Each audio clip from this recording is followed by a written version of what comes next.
Thanks for joining me, guys. I'm super excited to have you today here on another episode of Home Cooking with Sean. In today's episode, we're going to be cooking one of my favorite dishes. It's called Grandma's Beef Stew. Let's get into it. Here's all the ingredients we'll be using today, guys. We've got beef broth, approximately 1 tablespoon of butter, or margarine if you'd like to use that. We have a full heart of celery. We have a white onion, 2 regular russet potatoes. We've got Better Than bouillon seasoning. We've got a beef roast here, or a chuck roast, salt and pepper, and olive oil. So without further ado, guys, this is all we'll need for today's meal. Let's get right into it. For today's meal, we'll be using the Instant Pot. This gives us a lot of control and makes it really easy to clean up. If you have one of these, I would suggest using this for this meal. The first thing we'll use the Instant Pot for is to saute our piece of meat.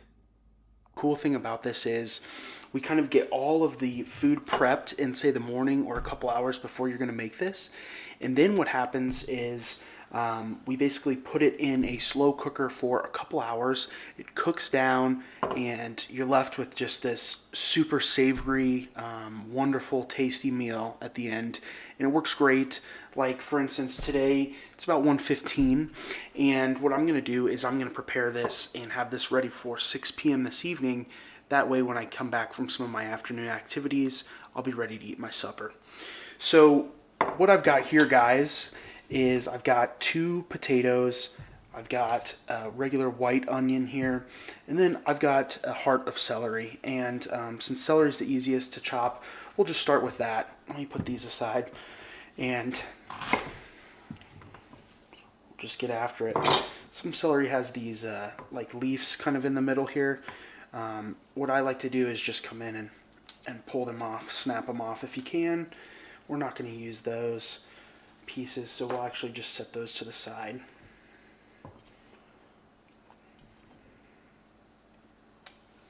Doesn't take long at all. Just snap them off, get them cleaned up, and then we can get rid of all this other junk here. So now that we've got our celery, we'll kind of line it up. And the goal here, guys, is when we're cooking this, we want chunks that are going to be big enough to cook down, that aren't going to get mushy and soggy after a couple hours of cooking. So as I'm going through, you'll see that they're going to be kind of bigger cut items. That way they'll cook thoroughly, and we won't have a bunch of mush at the end of it. So I've got my potatoes here. I'm going to simply cut this one in half. And we'll give her some pieces just like that. And you can see how we're kind of creating these nice vegetable, almost salad, that's going to go into our stew. And let me tell you what, after these things roast up and sit in the stew for a while, it is just going to be absolutely excellent. So we're going to push these again off to the side, try and give us some workspace here. And what I'm going to do is I'm actually going to half this onion. So right down the middle, just like so. We'll set our other half to the side. I'll use that for some tacos in another video. And I'm just going to kind of peel off a little bit of this outer layer so I can get to the middle. And sometimes an easy way to do that is to just do it like that. That way we can do a nice peel. And this onion is a strong onion. Set that to the side.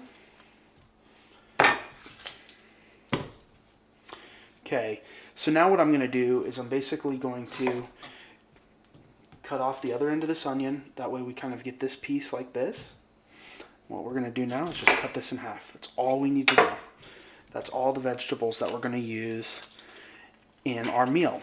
Now, if I had carrots, I would always put carrots in here. Your baby carrots work great.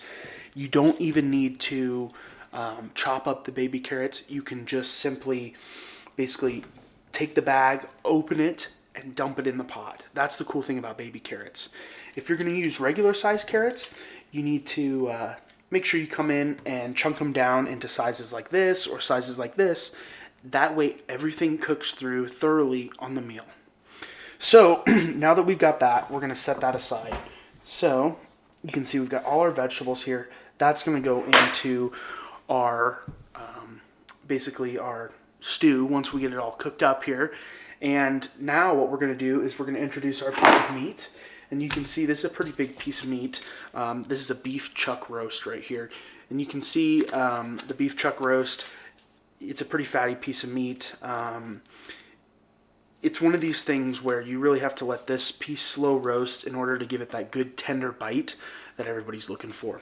So what I like to do, and you can see that, you know, if I were to put this piece of meat in here with that vegetables, that's a lot in my opinion. I always prefer to have a little bit more vegetables, be on a little bit of a healthier side. So what I'm going to do is I'm going to simply just cut this steak in half and basically bag it and put the other half in the freezer. That way I can use it for another meal sometime next week. So I'll go ahead and do that. Just got to cut through that plastic. Give it a nice cut all the way through, just like that. Okay. So now I'm going to grab a bag real quick. Take my side that I'm not going to use. It's simply going to go in our bag. I'm going to zip this up and set this aside. Now what we're going to do is we've got our piece of meat that we're going to use here. And you can see this is a good piece of meat again. What we're going to do next is we're going to put this into the crock pot, or excuse me, the slow cooker, or the instant pot, as everybody's calling it. And I'm going to get a nice sear on this as well as season it. But I'm going to use a little bit of olive oil in there. That way it doesn't stick to the bottom of the pan. We've got our pot warming up right here. Let me turn it on. We're going to turn our instant pot on saute high, and we're going to turn it on for about 5 minutes. It really won't take long. The goal of this step is just to get our meat browned on the outside, get some seasoning on it, and that way when the finished product comes out, you've got kind of a nice little crust on there. So as this heats up, guys, let me grab a little bit of my oil. And I love to use olive oil, very heart healthy for you. What we're going to do is we're going to just get a little bit in that pan, that way nothing sticks, okay? So again, we're going to let this pan heat up. Heat up. It's heating up. We're letting it get to its warming point here. I can feel it's getting a little bit warmer. Now that we've got our pan nice and hot, guys, I can smell a little bit of that fragrance from that olive oil coming off. You can see where those lines were in that olive oil. It's now kind of just a pool. If I lift this pan out, you can see how quickly the olive oil moves around. It looks like it's gotten thinner, so we've definitely got some heat in this. What we're going to do next is we're simply going to take our piece of meat that we're using, and we're going to go ahead and set it in. You're going to start to hear some sizzling here. It's exactly what we want. Next, what we're going to do is we're going to take a little bit of salt, we're going to take a little bit of pepper, and we're just going to come over the top, just season lightly our meat.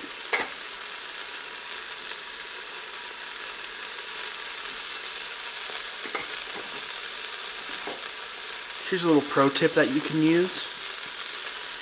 Get yourself a little bit of garlic powder. Give it a little hit with that. Now you'll really start getting some fragrance coming out of that.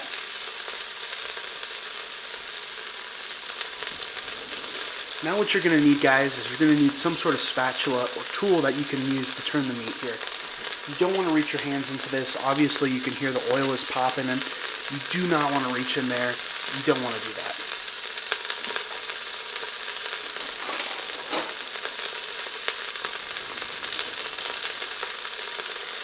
So I'll give it a couple minutes on each side here. We really don't want too long. You can see it's already starting to stick a little bit. And again, we're just going to hit every side with just a little bit of seasoning. So here comes just a touch of salt. There's a little bit of pepper.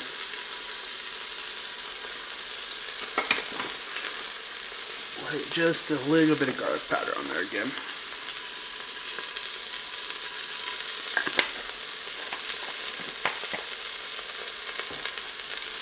We're just going to get all four sides of this very nice and browned up. That way, we'll have a nice, beautiful finished product. So now you can see right there, see how brown that is? See, we get a little bit of crust here on the edges. That's exactly what we're looking for, guys. Exactly. Remember, a little bit of seasoning. I'm using less and less salt the more we go on. You really do not need a lot of salt. If you want, you don't need to put any salt in here. You can put a little bit of soy sauce instead. That'll give you the sodium, that'll give you that salty taste that you're looking for. You can start to see some of this smoke coming out of this. This is going to be great.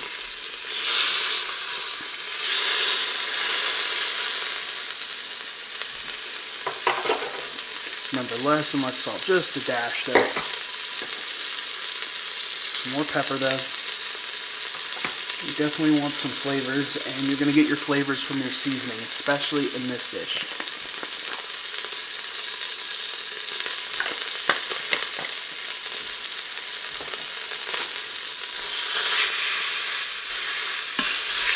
Okay, now I'm going to kind of press this meat down and just make sure it's getting that crust on every side. This will also kind of tenderize the meat. That way when we pull it out, it's nice and tender, falls apart. Just absolutely delectable.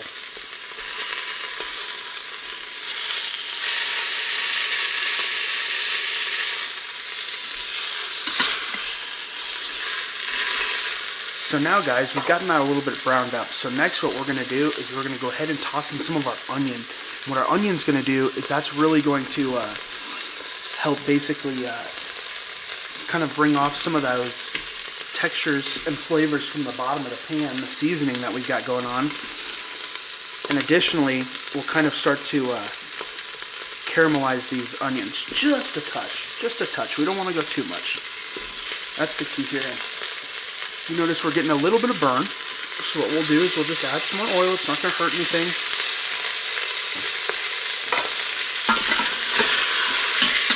Give this a nice mix.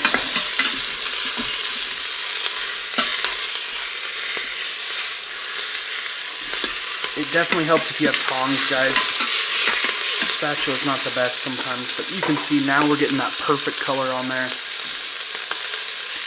I'm going to let this cook for just another minute here, and then what we're going to do is we're going to add in all those vegetables that we prepared here on the side, and we're going to mix in our juice, and we're going to get this thing to start to boiling and simmering, and in a couple hours we're going to have a great meal, so stay tuned. Alright guys, it's been about 6 hours. I just pulled this out of the Instant Pot. It's piping hot, and this is basically the final product. A really nice stew.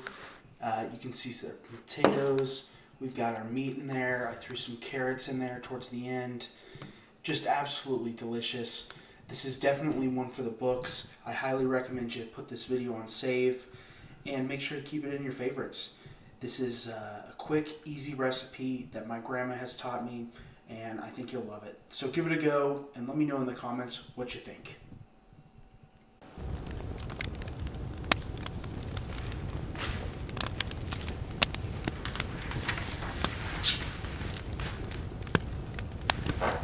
Oh, excuse me. You scared me there. I was just reading one of my favorite cookbooks. But thanks for joining me. Thanks for watching another one of my videos. If you'd like to get more out of your home cooking, give me a like, give me a subscribe, give me a comment down below. Let me know what you'd like to see in my next video. Until then, cheers.